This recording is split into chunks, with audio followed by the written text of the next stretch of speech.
¿Que Puerto Rico va a legalizar la marihuana? La va a legalizar.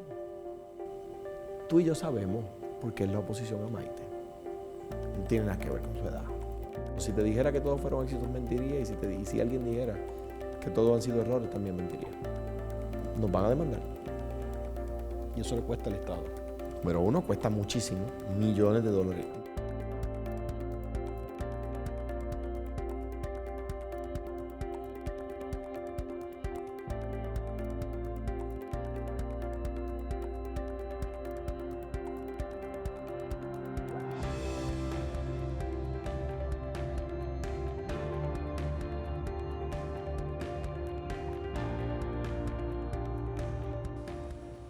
Hoy nuestra gente paga sus impuestos sobre los ingresos más el impuesto de consumo. Eso es malo para todo el mundo, para la gente y para el gobierno. 30% de contribuciones sobre ingresos más 11.5% de impuesto al consumo es más que 15% de ingreso al consumo, de impuesto al consumo. Es necesario combatir la regresividad, devolverle el dinero a los más pobres. Eso es. Así se defienden las clases pobres y las clases necesitadas. Oponerse a lo planteado socolor de defender a los más débiles es un acto de hipocresía y de maldad para adelantar los apetitos individuales de poder y de los apetitos de grupos que hacen que dejemos de ser cada día pueblo. Como gobernador,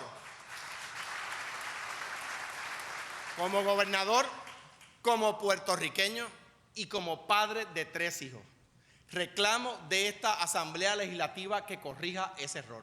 El país sabe quiénes son los que tienen que enmendar su error y cambiar su voto. Eliminen los impuestos sobre ingresos y exhorto a todos los puertorriqueños y a todas las puertorriqueñas a que los próximos ejercicios electorales de junio y noviembre sean de contribuciones sí o no.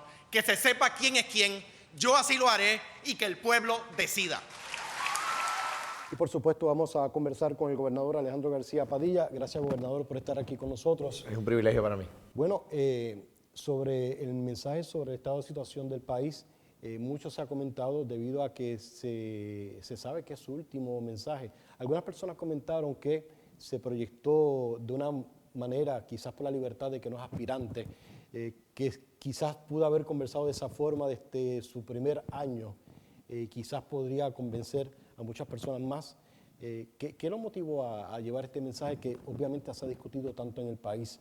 Usted ha hablado del consenso, pero también hizo mención de aquellos líderes dentro del propio Partido Popular Democrático que no le siguieron un momento dado histórico en el país. Mira, la gente quería escuchar la crudeza de la crisis que heredamos y que estamos viviendo y que tenemos que resolver. Y eso estábamos proyectando en el país en el mensaje de Estado. La verdad, como es, simplemente la verdad. En cuanto a los compañeros de mi partido que se han opuesto a reformas que el país necesita, fíjate que hago el llamado a ellos y la crítica a ellos, luego de aceptar un error que yo cometí votándole en contra a una ley que ha resultado ser buena. La ley 22. La ley 22. Y lo que estoy diciéndoles con eso es que a la hora de uno recapacitar sobre una actuación equivocada, yo soy el primero en hacerlo. Y le estoy pidiendo a ellos que lo hagan. Claro, ahora en el año electoral hay un elemento que se añade. Le he pedido al país que vote en contra de los legisladores que se oponen a eliminar las contribuciones y que vote a favor de los legisladores que quieren eliminar las contribuciones. ¿Y cómo se puede lograr un consenso en ese sentido cuando pues realmente hay una democracia, unos legisladores que aparentemente están convencidos de que no se puede aprobar una reforma contributiva con un IVA, aunque habrá un IVA a partir de abril? Pues que el pueblo decida. Que el pueblo decida. Si el pueblo decide votar por ello, bueno, pues el pueblo decidió pagar consumo, impuestos de consumo más impuestos de salario. Si el país decide sacarlos de la papeleta, pues el país va a haber decidido que no quiere pagar tanto el impuesto de consumo como el impuesto sobre ingresos. Pero déjame, Félix, subrayar aquí una gran hipocresía que hay. Porque se acusa al gobierno de que hay muchos impuestos, ¿verdad? Pero de repente yo propongo eliminar el principal de todos los impuestos, el más grande de todos los impuestos, el impuesto a tu ingreso, que son las contribuciones sobre ingresos. Y también se oponen a eso. Entonces, ¿cómo es posible que a la misma vez que se critica que hay demasiados impuestos, cuando alguien propone eliminar un impuesto, el más grande de todos, también se opongan? Esto es sencillo. La mayor parte de los contribuyentes están entre 20 y 30% de contribución sobre ingresos. Ahora mismo el IVA es 11.5. Tatito Hernández propone subirlo a 14.5.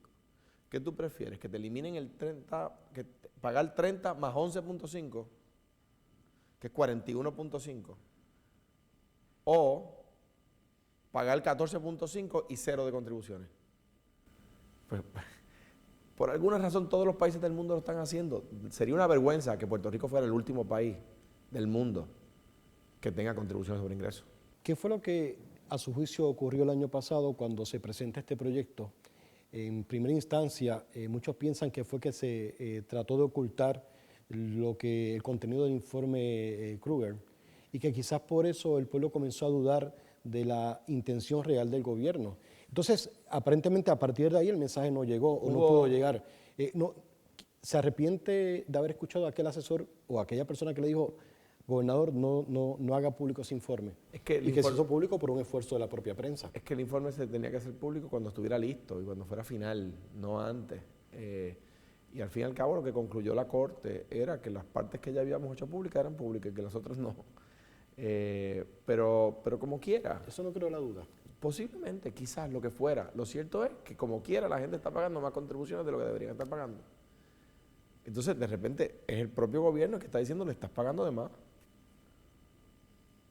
Y hubo mucha mala fe. Mucha mala fe. Hubo compañeros de mi partido que se opusieron al proyecto antes de que el proyecto estuviera radicado. O sea, no lo habían leído. Estaban en contra. Eso es ya un ánimo premeditado. Eso denotaba mala fe. Por eso usted señala en su discurso, tenemos que demostrar que somos puertorriqueños primero. Se lo dice uno que ha recibido más piedras de su partido que fuera de él. Entre otras cosas, sí, por esas circunstancias, sí. Pero en algunos casos ha sido cotidiano. Ahora tienen una oportunidad de reivindicarse, no conmigo, yo no estoy en la papeleta, con el país. ¿Cuál sería ahora la estrategia para poder llevar el mensaje al pueblo sobre, si se retomara esta reforma contributiva? Porque lo cierto es que ahora, dentro de la fila del Partido Popular Democrático, o se responde al gobernador o se responde al próximo candidato por el Partido Popular Democrático, David Bernier, que ha dicho que para evitar divisiones en el país no se debería traer a colación este tema. Yo respondo al país y David también, y endoso a David y creo que va a ser el próximo gobernador de Puerto Rico. Ahora bien. Pero él no quiere una reforma contributiva en el momento. Ahora bien. No hay manera de hacer una reforma contributiva donde todo el mundo esté de acuerdo. Eso no hay forma.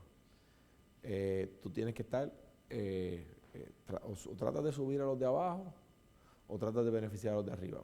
Pero alguien va a oponerse. Y yo tengo que hacer mi trabajo. David va a ser el próximo gobernador, pero empieza en enero 2. Eliminar las contribuciones para luego es tarde.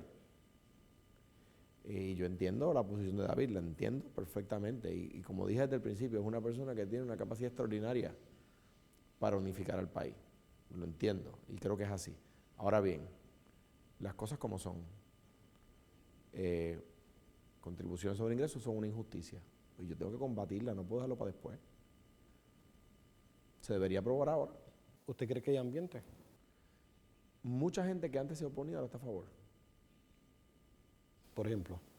Yo escucho en los medios, incluso participantes de los medios. Al otro día de que se colgara la medida, yo fui a un programa de televisión donde los entrevistadores que se oponían me pidieron que los radicara otra vez.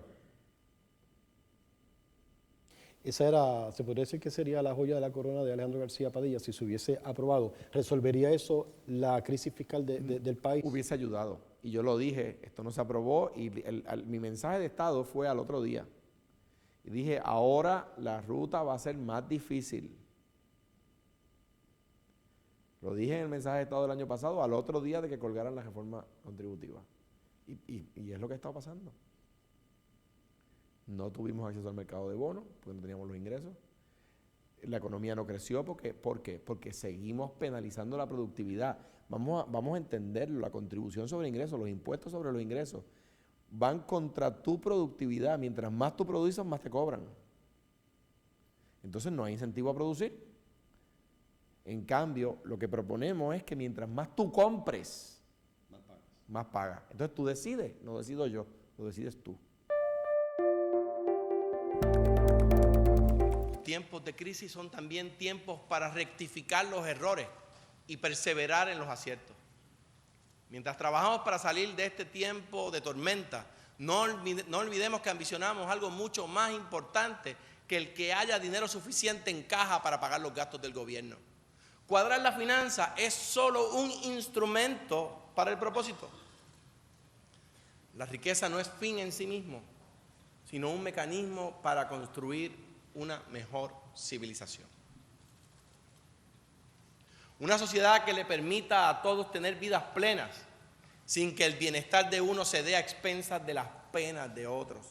Sin que el bienestar de las familias heterosexuales se dé a expensas de la tachadura, del desprecio a las familias LGBT. Sin que las oportunidades de los que nacieron aquí se dé a costa del menosprecio de los hermanos que nacieron en la República Dominicana o Haití.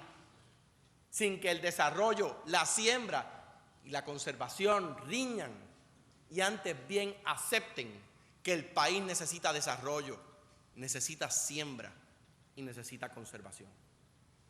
¿Será esto un año difícil, este último año? Que usualmente es un año fácil para un gobernador porque promete. El último año te da, o sea, cuando no estás aspirando, te da la laxitud del tiempo. Simplemente tienes más tiempo para gobernar. ¿Por qué? Porque no estás en la calle haciendo campaña, cosa que a mí me encanta hacer. A mí me gusta ir a la calle y abrazarme con la gente y sentarme en las marquesinas y tomarme 10 tazas de café en una noche, porque en cada casa que te ofrecen café tú te lo tomas. Eso a mí me gusta, eso me regocija, me llena y me hace falta. Pero el deber es el deber. Y lo que me da es más tiempo. Ahora voy a estar visitando, ayudando a David y ayudando a los populares a ganar, a los compañeros de la Asamblea Legislativa, que yo creo que deben ganar, pues yo voy a visitar los pueblos para ayudarlos. A pesar de que el candidato a la gobernación y presidente del PPD no está de acuerdo con algunas partes de su gestión pública, como retomar el tema de reforma contributiva y la legalización de la marihuana, ¿va a estar con él? Mira, sí, por supuesto que voy a estar con él. Y creo que es el mejor candidato sin lugar a dudas. Pero no es controvertible.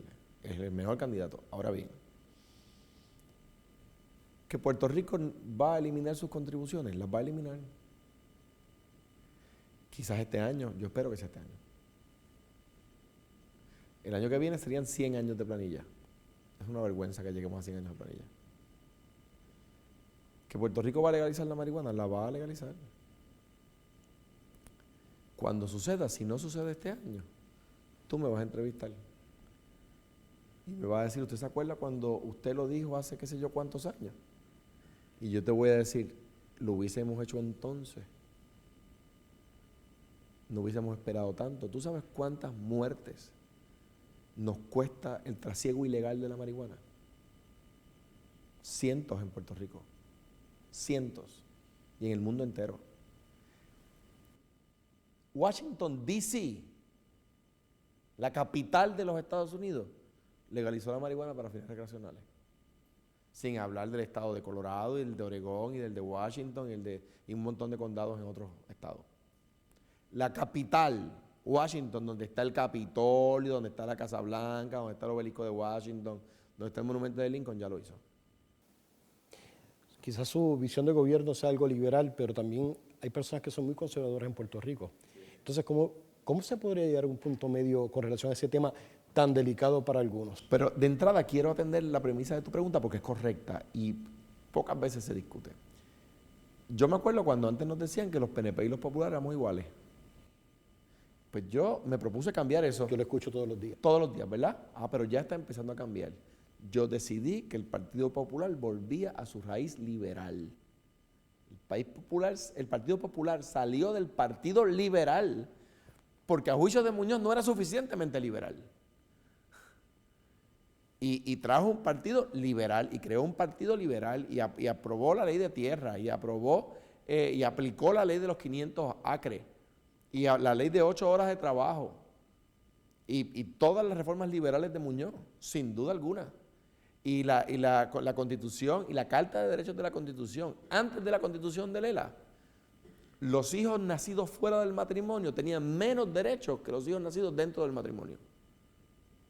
Y todas esas cosas se enmendaron y le dijeron a Muñoz que hacer que los hijos fuera del matrimonio tuvieran los mismos derechos que los hijos del matrimonio atentaba contra la familia. Lo mismo que me dicen a mí ahora. Lo mismo. Pero Muñoz era un gobernador liberal. Pues yo soy un gobernador liberal. Y para algunas personas eso es malo. Para mí es bueno. Hay personas que son conservadoras. Para ellos eso es bueno. Pues perfecto. Establecida la diferencia. El PNP es un partido ultraconservador. Y yo dirijo un partido liberal. El PIB a veces es un partido conservador. La senadora del PIB le votó en contra a Maite Oronoz las 2 veces. La candidata a gobernador del PIB le votó en contra a Maite Oronoz las 2 veces. Y ese proceso para que ella sea la presidenta del Tribunal Supremo no fue un proceso muy a la ligera. Lo fue. No merecía mayor discusión pública. Y Maite Oronoz y Eduardo Batia y yo, todos queríamos que hubiera más discusión, pero había un grupo de personas vinculadas al PNP que querían asaltar la Corte. Y yo no puedo vincular a los jueces, yo no tengo razón, evidencia para vincular a los jueces, pero sabemos, porque radicaron una demanda en la Corte y aceptaron entrevistas de los medios, que había un grupo de PNP, aspirantes legislativos del PNP, que querían asaltar políticamente la Corte. O sea que fue una reacción a eso. Y el Partido Popular Democrático podría asegurar una presidenta en los próximos 30 años y mantener cierto control. Lo que pasa es que hay dos argumentos. Lo que pasa es que si se va al punto de vista político, pues yo creo que hay dos argumentos válidos. Lo que pasa es que desde el inicio de los tiempos, la figura del juez presidente era el nombre del gobernador. Y así empezó. Y así ha de seguir, que había un grupo de personas que querían cambiar eso arbitrariamente, pues es la verdad. Pues nosotros le cerramos el paso para evitar un choque constitucional.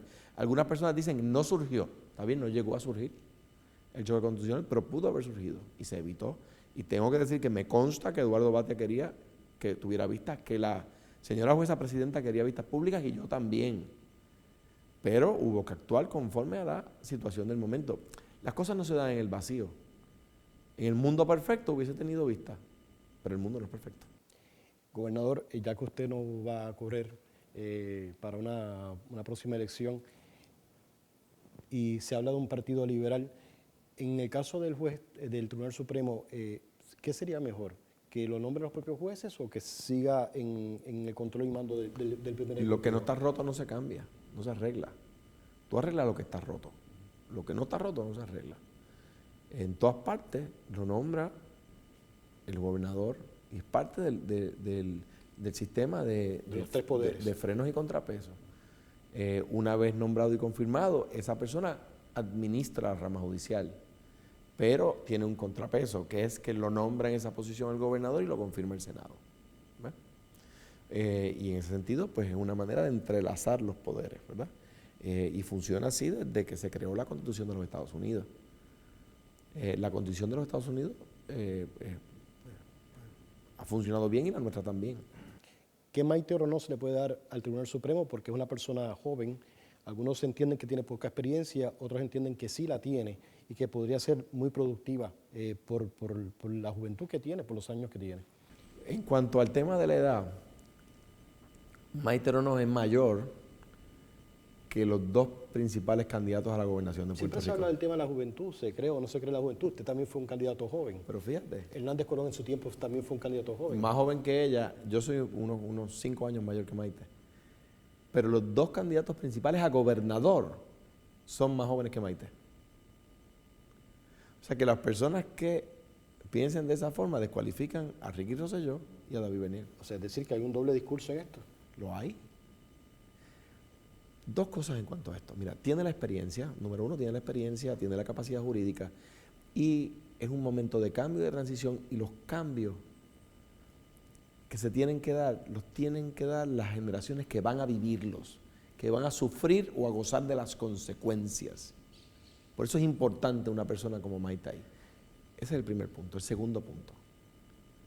Tú y yo sabemos por qué es la oposición a Maite. No tiene nada que ver con su edad.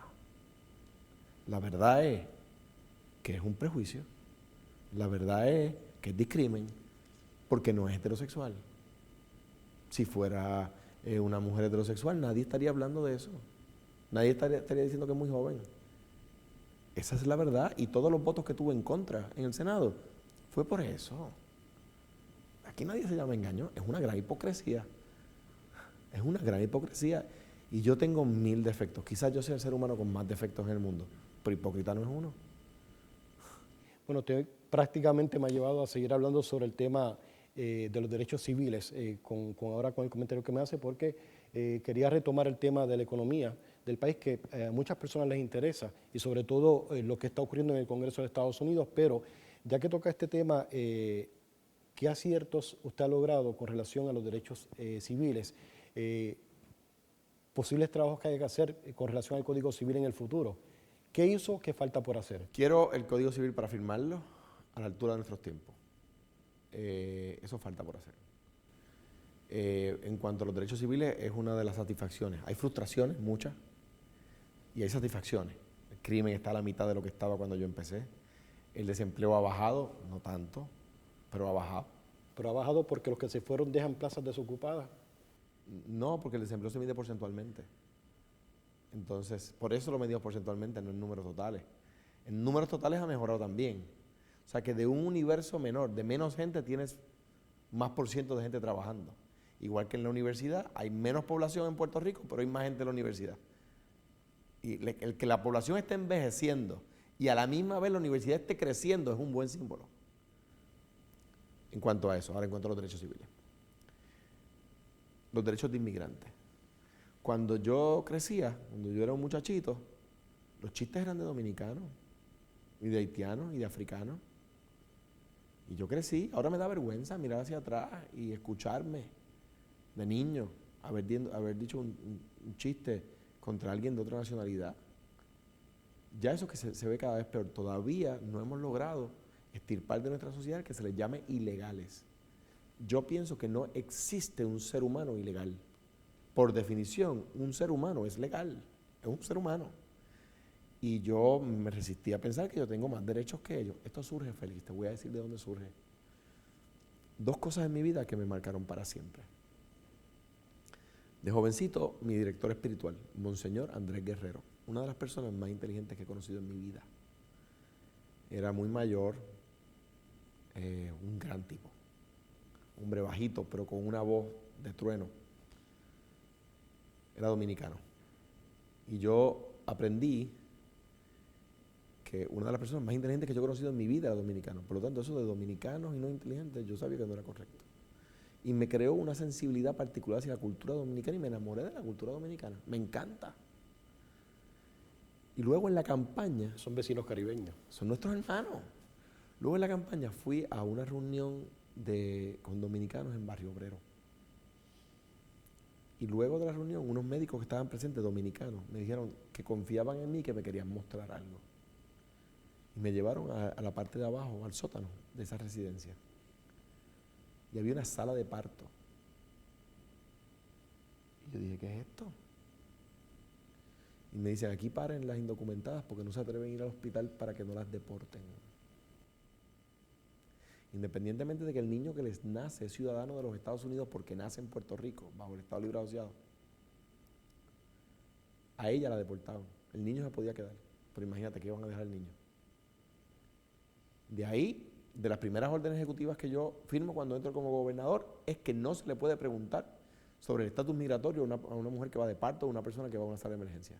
Que no se le puede preguntar en las escuelas.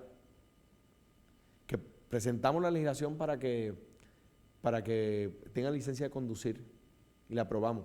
Ramón Luis Nieves, el senador por San Juan, presentó la legislación y yo la firmé y la convertí en ley para que puedan abrir cuentas de banco y de cooperativa. En cuanto a los LGBT, la ley de violencia doméstica ahora los cobija. No se puede discriminar contra ellos en el trabajo y se pueden casar. Wilmy y yo ya no tenemos más derechos que una pareja gay. Y eso a mí me llena de satisfacción. Le quería preguntar sobre las personas extranjeras porque en todo hay 2 lecturas o 3 lecturas. Hay interpretaciones contextuales. Claro.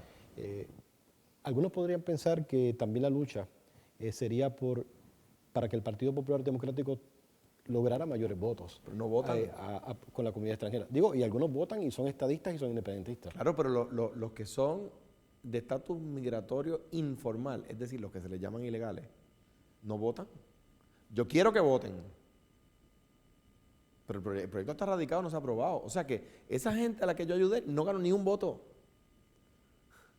No votan, no pueden estar registrados porque no son formales en la isla, no están formalmente en la isla. Así que Puerto Rico no está lejos del tema que hay con inmigrantes en los Estados Unidos. Yo quiero que Puerto Rico sea, y yo creo que ya lo va haciendo, un santuario para inmigrantes.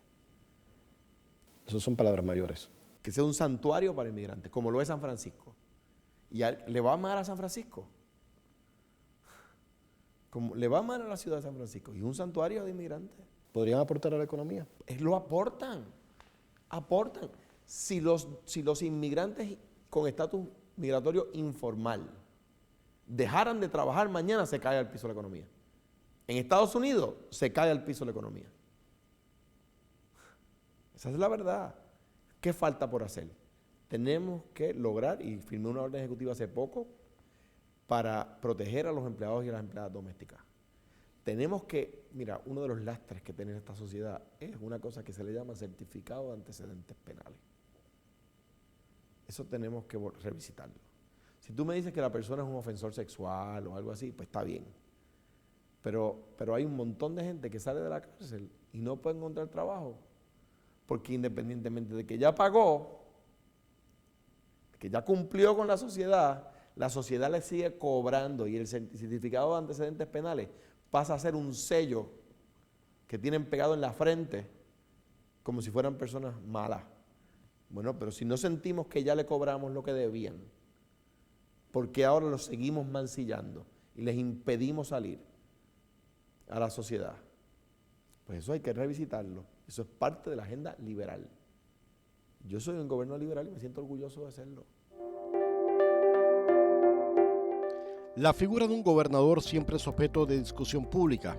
Opiniones a favor y en contra son la orden del día porque se trata de un cargo que se le debe a un pueblo. Frances Ríos es una experta en comunicaciones con 20 años de experiencia. Habla sobre la imagen y proyección de García Padilla por su paso en Fortaleza, así como de su último mensaje sobre el estado de situación del país. Es un gobernador completamente diferente al principio e inclusive cuando comenzó la campaña. Puerto Rico sabe lo que quiere. Yo lo sé porque he escuchado la voz de la gente, de las instituciones, de las comunidades. El país quiere que se encarrile nuestra economía y se creen empleos. Puerto Rico tiene grandes oportunidades a pesar del escenario negativo que se presenta hoy. Tenemos que reactivar la economía. En el corto plazo tenemos que actuar con celeridad en la creación de empleos de urgencia. Y en el largo plazo debemos asegurar el fortalecimiento y la diversificación de esa economía. Era una persona que simplemente se aferraba al eslogan político, era una persona que se limitaba a más retórica, era una persona que se escondía y se sostenía del podio fuertemente y se enfocaba en simplemente leer lo que tenía adelante. Y ahora pudimos ver una persona que no cambia mucho su forma de hablar mientras está detrás del podio. ¿A qué yo me refiero? Muchas de estas personas, oficiales de gobierno y pasados gobernadores, cuando comienzan, que todavía no se han estrenado 100% en lo que es hablar en público y presentar, tú los ves bien nerviosos, y cuando hablan de tú a tú, tienen una entonación, y cuando hablan frente a un podio, frente a una audiencia, son totalmente diferentes. En el caso del gobernador, vemos un gobernador mucho más pausado, mucho más tranquilo. Muchas personas lo atribuyen a muchas cosas, de que ya no va a correr para la gobernación, así que no tiene nada que perder. Este camino ha tenido también muchas frustraciones,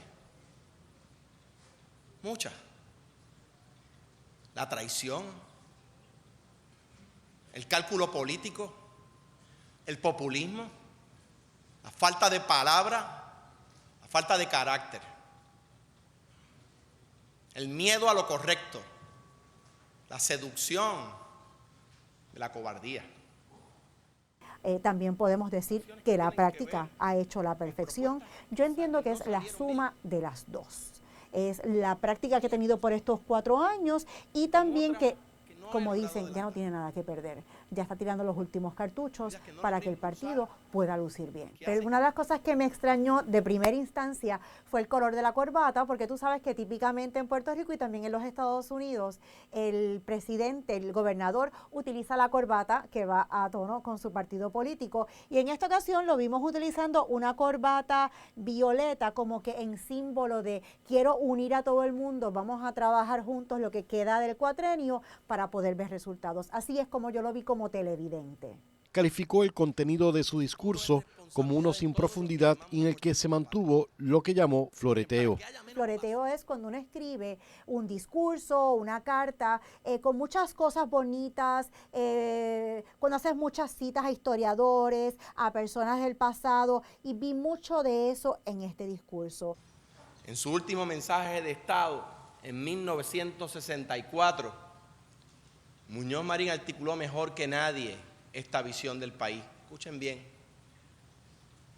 La vitalidad de un pueblo, decía Muñoz, es la vitalidad de su propósito colectivo. Un pueblo vital tendrá un propósito vital. Un pueblo endeble tendrá un propósito endeble o carecerá de propósito. En este caso, no será pueblo. Será aglomeración de apetitos y ambiciones de individuos y de grupos. Puerto Rico no quiere ser eso. Puerto Rico no debe ser eso. Yo hubiese esperado ver más contenido, más resultados, más acciones que él fuese a tomar de ahora en adelante con el fin de cumplir su promesa política.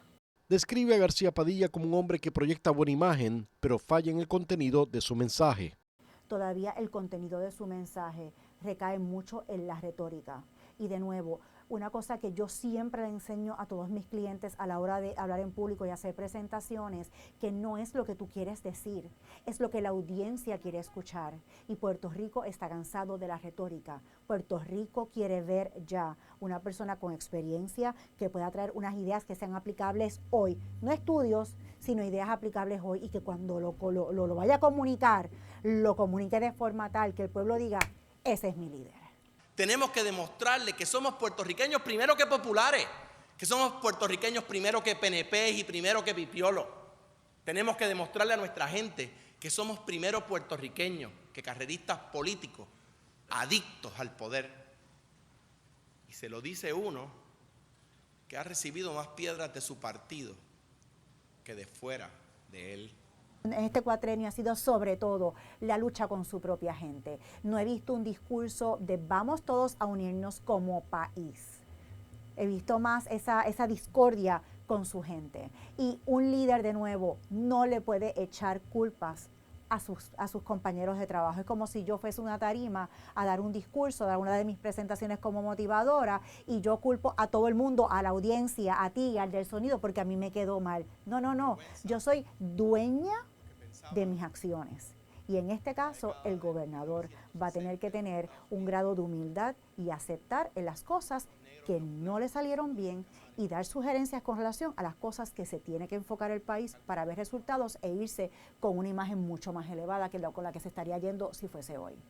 Reconoce que se trata de un cargo complicado en el que no se complace a todos y todos exigen más.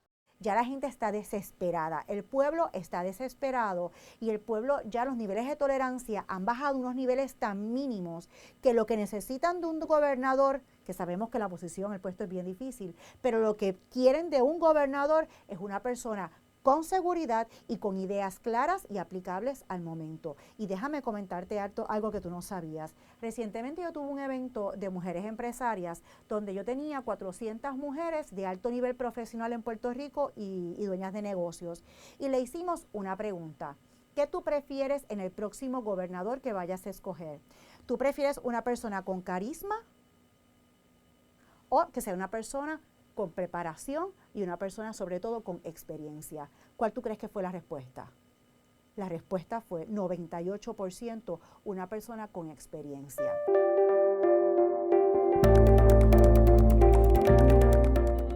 Se lo he dicho al país y al mundo. Nuestra deuda, bajo los términos en que fue contraída, es impagable y que por lo tanto es necesario reestructurarla. No se trata de no pagar, sino de replantear los términos de pago para darle oportunidad a que la economía se recupere y crezca. Esa realidad la ha reconocido también el presidente Barack Obama. Yo quisiera ahora retomar el tema de la economía, porque nos quedamos con la reforma contributiva, que ahora pues se discute una vez más públicamente. Habrá que ver si se aprueba o no. El tiempo va en contra de esa propuesta, pienso. Sin embargo, los ojos de los puertorriqueños están puestos en lo que vaya a ocurrir en el Congreso. Algunos hablan de una junta fiscal, otros hablan de la ley de quiebra, una ley de quiebras criolla, la propuesta de Barack Obama. ¿Qué realmente espera el gobernador Alejandro García Padilla ocurra en los próximos días o próximos meses? Y si no hay un escenario positivo para el país, desde el norte hacia el Caribe, ¿cuál es el plan B? ¿Cierre de gobierno? Quiero iniciar por el plan B. Y luego voy a decir que yo espero que pase en el Congreso. Si el Congreso no actúa, en mayo se vencen unos pagos de préstamos que hicieron otros gobernadores y no dejaron los mecanismos de recaudo para pagarlo. Y en julio, otra vez. No hay chavos para hacer esos pagos. Bueno, lo que pasa es que en aquellos tiempos la Junta de Planificación siempre proyectaba crecimiento económico en el país. Exactamente. Poco se habla de la Junta de Planificación en este escenario, pero la Junta de Planificación siempre proyectaba unos escenarios y la mayoría eran de crecimiento y no se daban. Y no se daban. Sobre todo en el año de las divas, en el año electoral. Y no se daban. ¿Por qué lo hacían? Te voy a decir por qué. Para sobreestimar los recaudos y poder gastar más.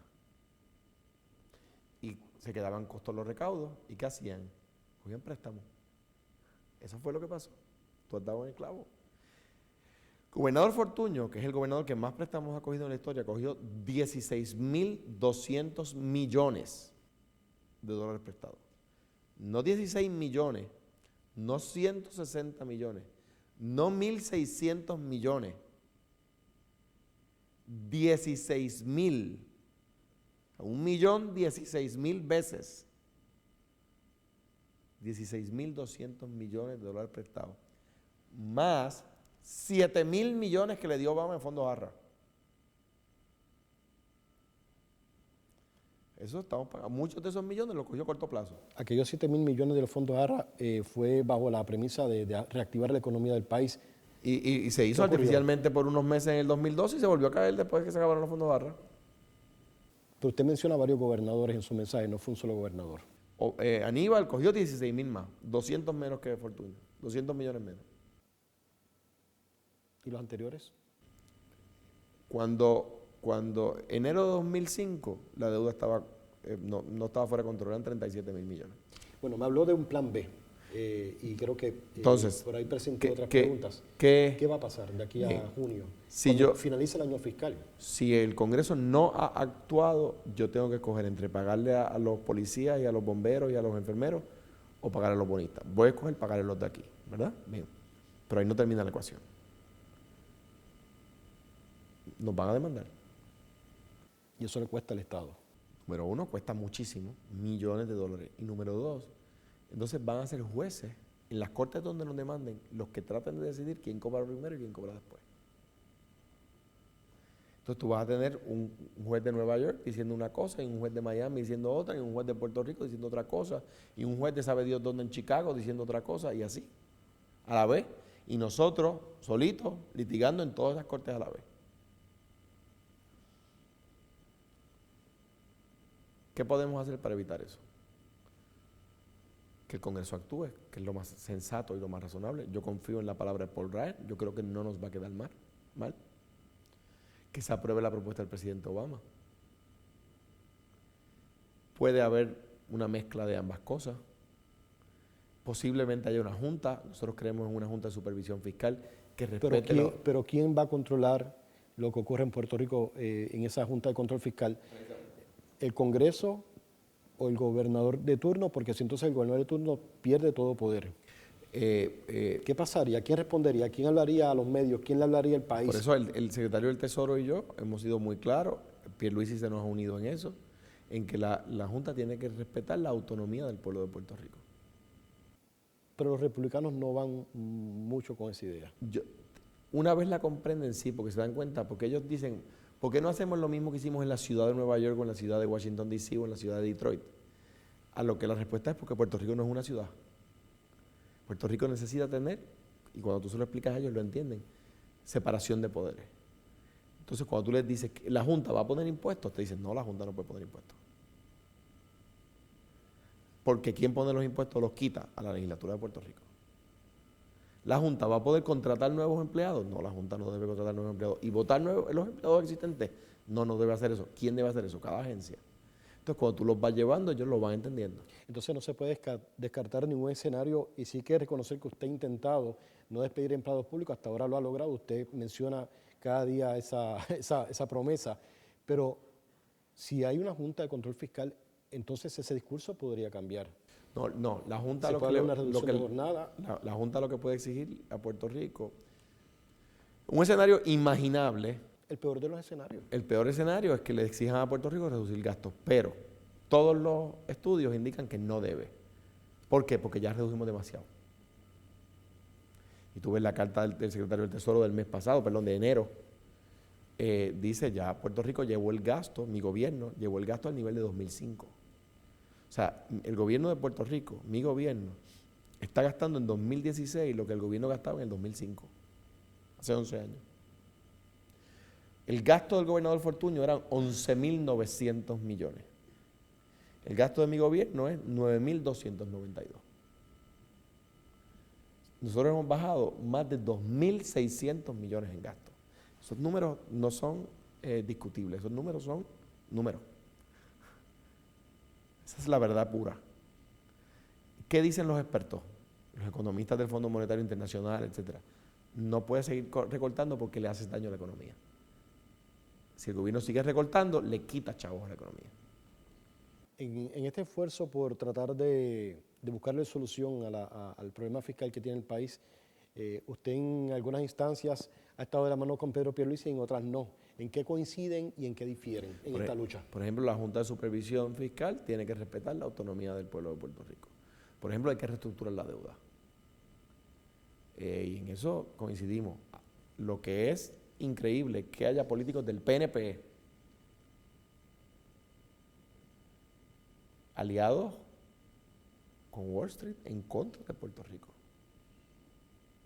Y políticos en Washington como Marco Rubio. Luis Fortuño no usa Marco Rubio, esto es inaudito. Marco Rubio, que estaba a favor de la reestructuración, le hacen un fundraiser en Nueva York, coge los chavos de los cabilderos y entonces se va en contra de la reestructuración de Puerto Rico. El gobernador que más préstamos cogió en la historia ahora es abogado de los prestamistas. Esa es la verdad. Esto es inaudito. Bueno, gobernador, gracias por estar con nosotros. Yo, como última pregunta, quisiera saber, dentro de esta lucha que usted ha tenido que llevar por el pueblo y con esta crisis fiscal, ¿no se arrepiente cuando en el 2012, en la transición de gobierno, se encontró una deuda de 2.300 millones de dólares? 2.250. Sí, 2.250 millones. Siempre se dijo que ese era el momento para llevarle un mensaje al país para que se enterara de cómo el nuevo gobierno iba a administrar a Puerto Rico. Usted no mencionó nada en ese momento. Yo quise ¿No se presentar arrepintió? un cuadro más positivo. Sí, me arrepiento. Sí. Es una de las frustraciones. Sí. Sí, pudo haber hecho en Y- ese momento y no lo hizo. Y Félix, quiero, Lo está reconociendo que sí, se arrepiente de quiero permear esto. A veces decimos que los políticos deben recapacitar de sus errores. Pero si lo hacen, les caemos encima. Pues yo quiero, ya que no soy candidato, decirle al país que cuando un político recapacite de un error que cometió, no se masacre. ¿Para qué? Para incentivar que lo hagan más a menudo. Que cuando cometan un error no se tengan que abrazar a esa antorcha encendida y estar dispuestos a prenderse en fuego con tal de no rectificar. cuántos errores cometió y cuántos éxitos logró. Muchos en ambos lados. Si te dijera que todos fueron éxitos, mentiría. Y si alguien dijera que todos han sido errores, también mentiría. ¿Se siente tranquilo con su conciencia? Cada vez más. ¿No se arrepiente de no haber sido candidato? De no haberme postulado, la campaña abrazar a la gente me hace falta, la campaña me hace falta. Muchas gracias al gobernador Alejandro García Padilla. Un placer para mí. Por sus palabras, esto fue Enfoque Noticias 24/7. Se despide de ustedes Félix Alemán y recuerde que nos puede seguir a través de wipr.pr en nuestras redes sociales por Facebook o Twitter.